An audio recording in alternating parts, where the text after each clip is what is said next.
श्री गुरु सत्ताई नमः। सभी को प्रणाम। पिछले वीडियो में हमने सुना ऐसे लोगों ने जिनकी सोच बहुत छोटी है, धर्म के सही अर्थ को विकृत बना दिया है, अलग अलग मान्यताएं परंपरा बना दी है, जिसने संप्रदायवाद को जन्म दिया है।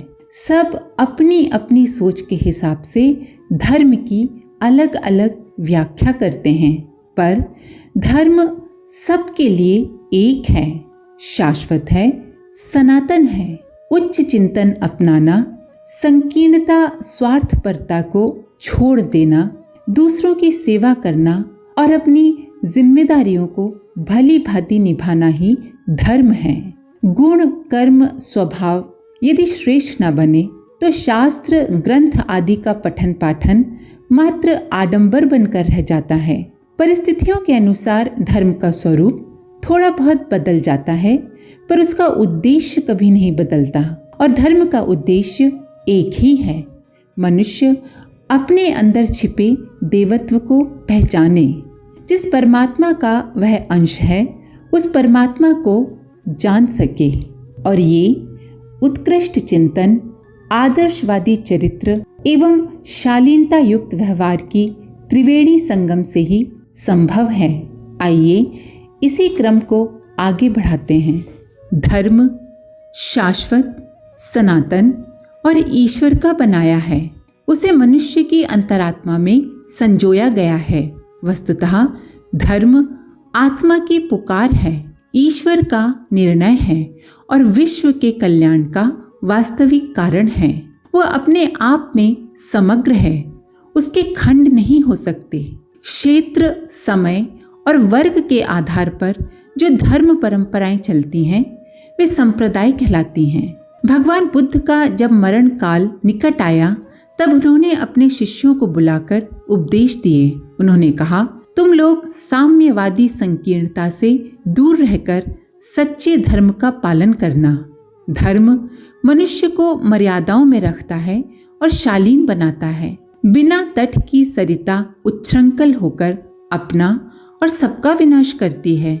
इसीलिए धर्म के सीमा बंधन मत तोड़ना, परस्पर एक होकर रहना। चाहे कुछ भी कारण हो, पृथकतावाद मत अपनाना। जो तुम में फूट डाले उनसे सतर्क रहना और उन्हें कभी क्षमा मत करना। जहाँ रहते हो उसे सिर्फ विश्राम के लिए मानना। वो तुम्हारा घर नहीं है।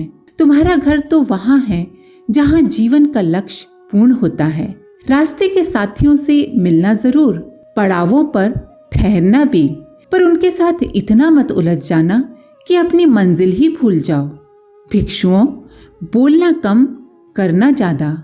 जितना ज्यादा बोलोगे उतना ही तुम्हारा सम्मान गिरेगा।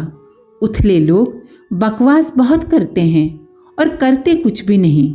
तुम जो भी बोलो, ठोस, मर्यादित, थोड़ा, अनुभूत और विश्वास पूर्वक बोलना। उस थोड़े से ही बड़ा प्रयोजन सधेगा। माला फेरने और किसी देवी देवता का भजन करने मात्र से कोई धार्मिक नहीं बन जाता।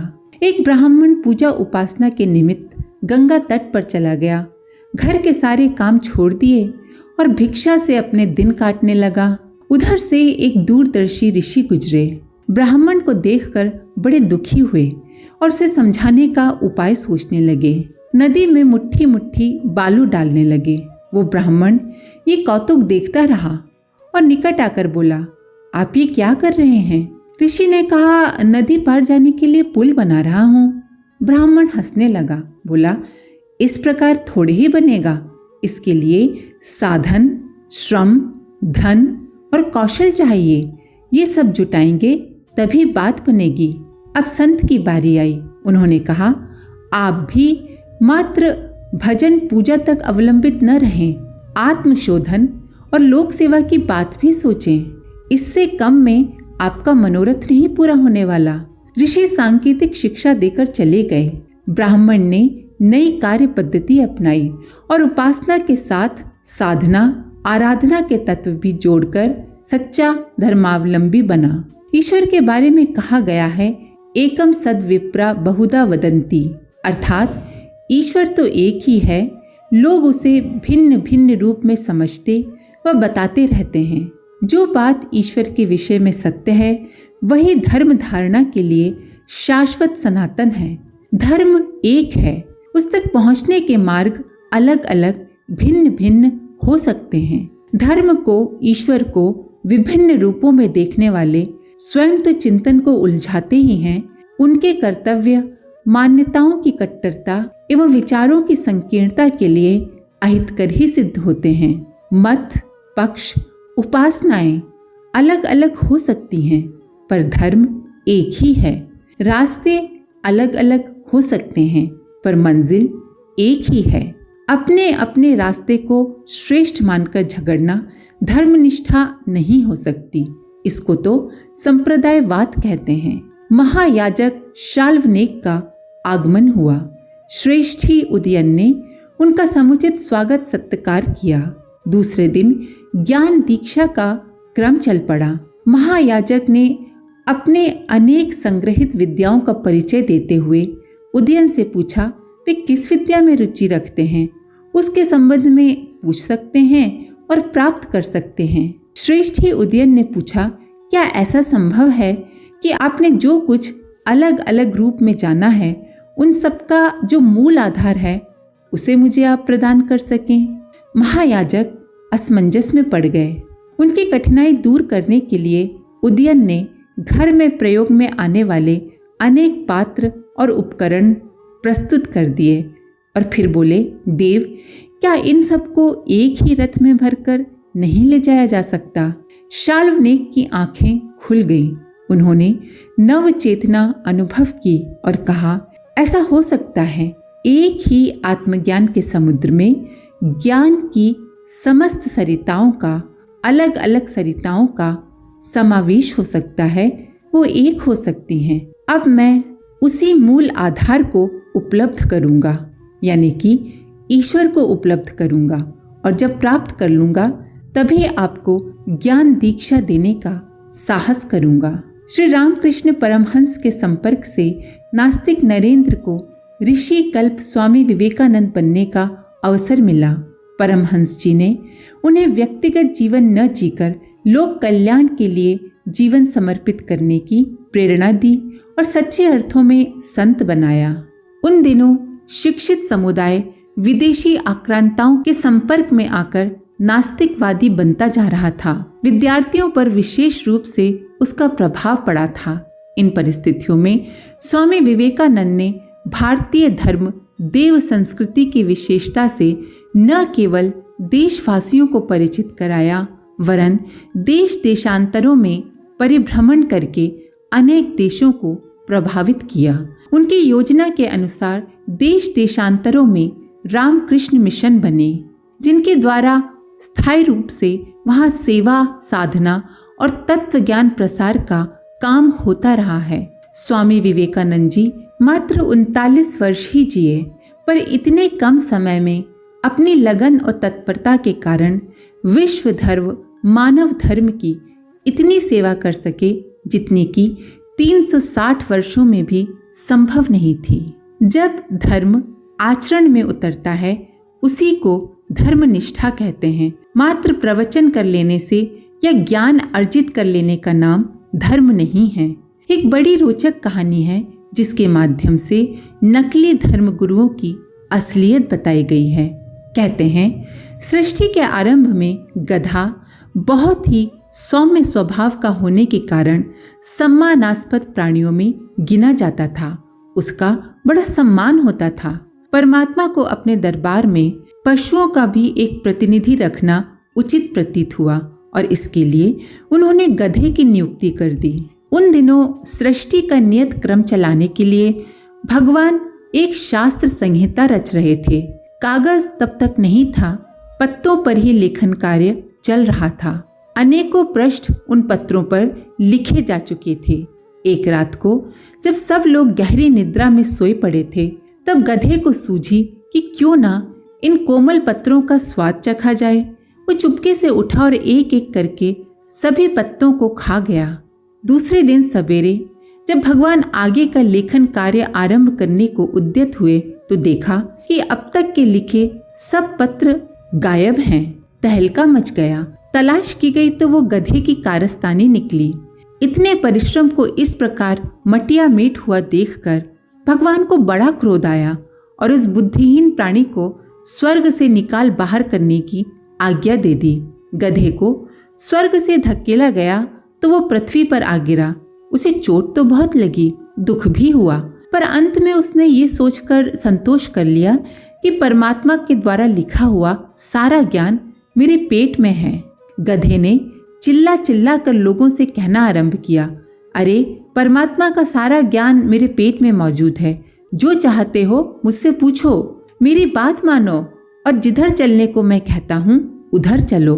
कुछ लोगों ने गधे की बात सच मानी और उसके कहने पर चलने लगे और कुछ लोगों को उसकी बात जची नहीं।